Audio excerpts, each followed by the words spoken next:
welcome to the Them Podcast. It's me, Billy Tom. Me, Emiliano Renteria Ramos. Me, Molly. The Hansel. And we got Wingstop. You ready? Okay. and we are going to talk about Firekeeper's Daughter by And- Angeline Bolee. And we put the cover right here. Okay.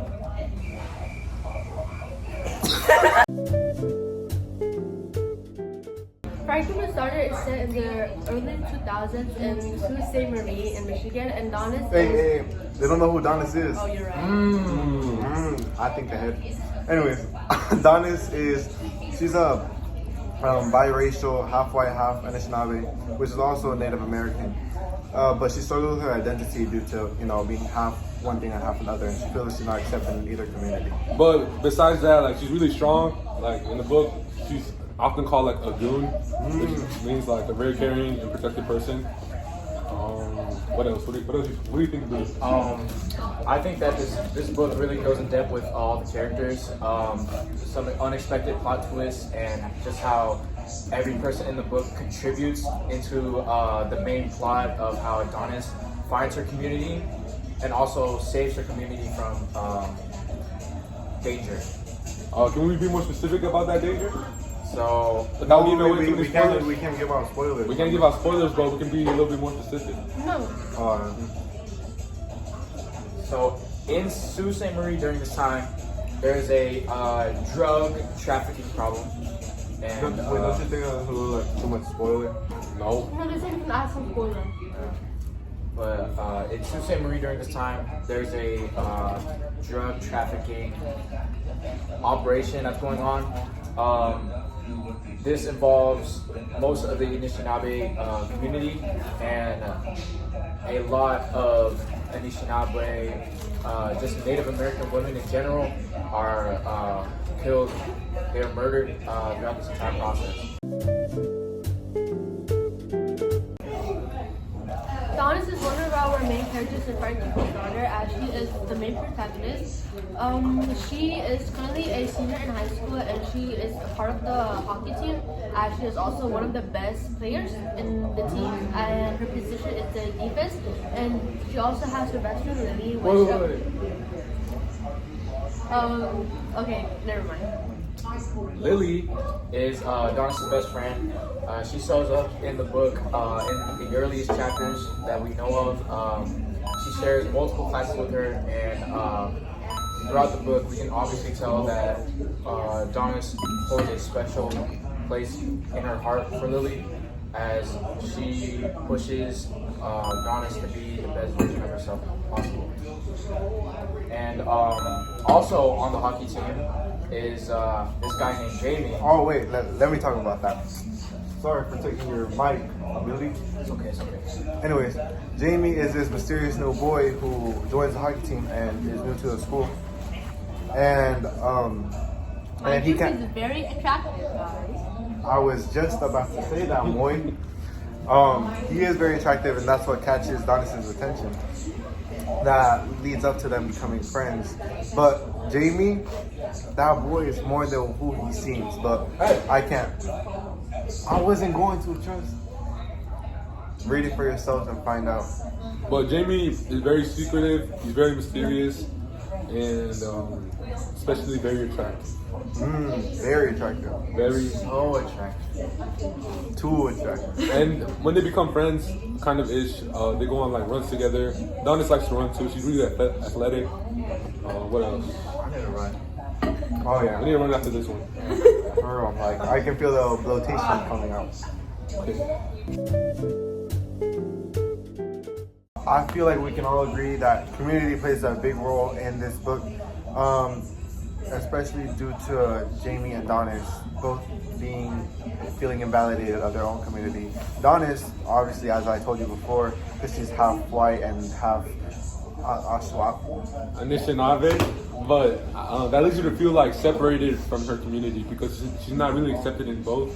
She's seen as like an outsider, right? Yeah, she was invalidated. And then Jamie, although he is full Native American. He was.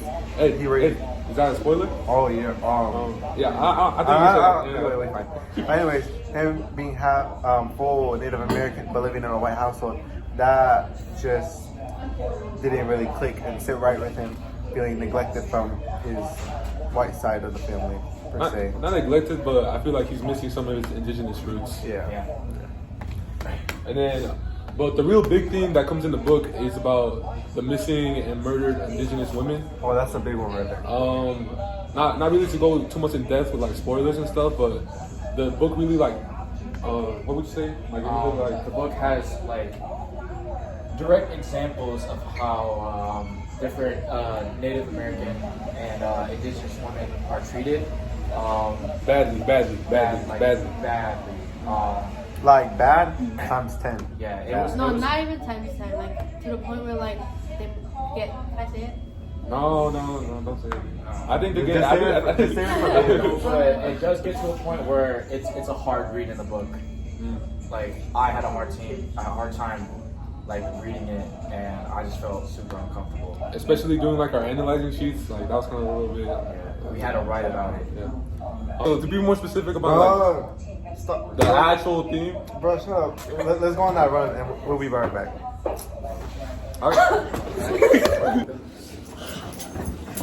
That was such a tired one, guys. Oh my gosh, I'm so out of breath. What are you saying for? Dude, you're supposed to talk about the theme. All right. The theme that Woolley projects in the book is systematic oppression with Native American women. Woolley describes, or gives an example of systematic oppression with the, am I allowed to say it? just a certain Native American woman. With the death of a certain Native American woman. Wait, so what about like other women who aren't native? Like what about white women? Well, yeah, the death of white women and other things such as white women are a problem. But right now, the book describes Native American women as a problem. Because they're disproportionately affected. Even though in the book, like Donis's mom, like she's white, she's French. She faces issues with her struggling the balance between her dying grandmother and helping Donis. So she's still affected as a white woman. Oh, that makes sense. The next character we'll be mentioning is Molly from Killer of the Flower Moon. She's one of the main characters in this movie as she was a What movie? Killers of the Flower Moon. She was a Osage native.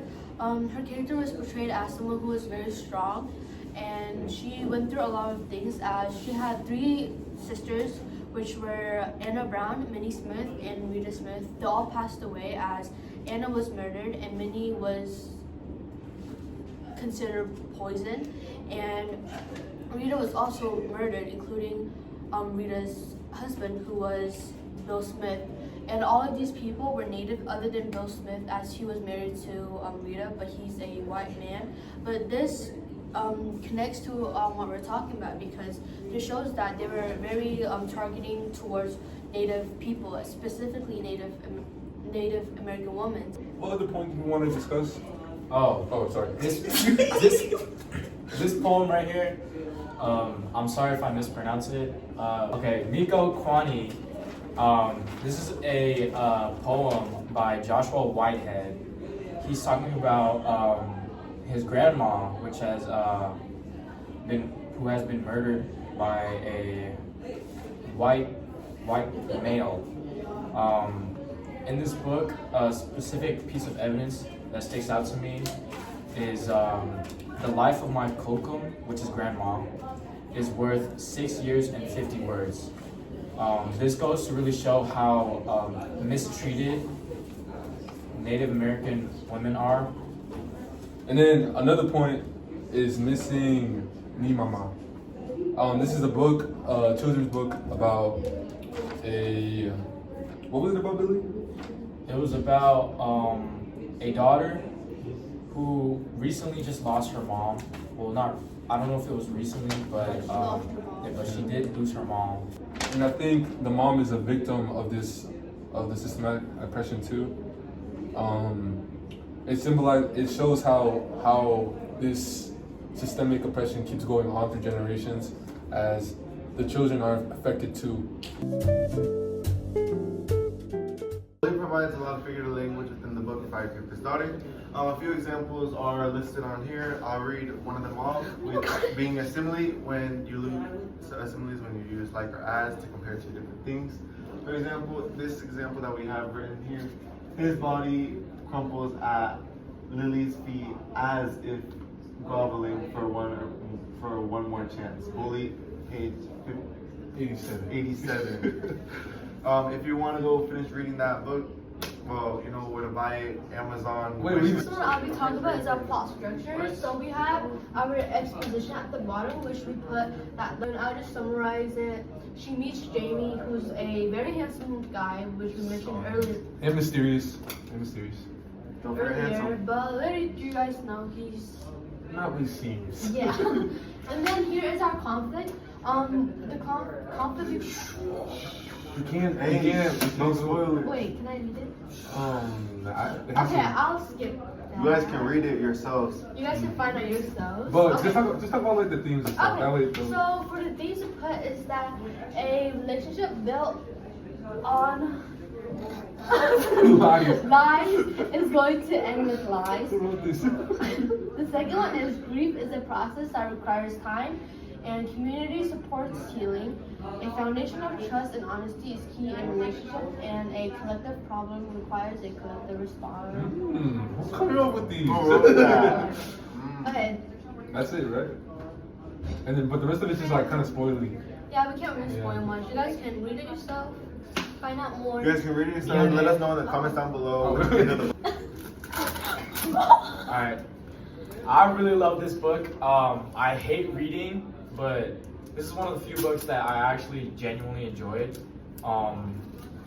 It was really suspenseful, like seeing how the story developed and how Donis develops more of a person.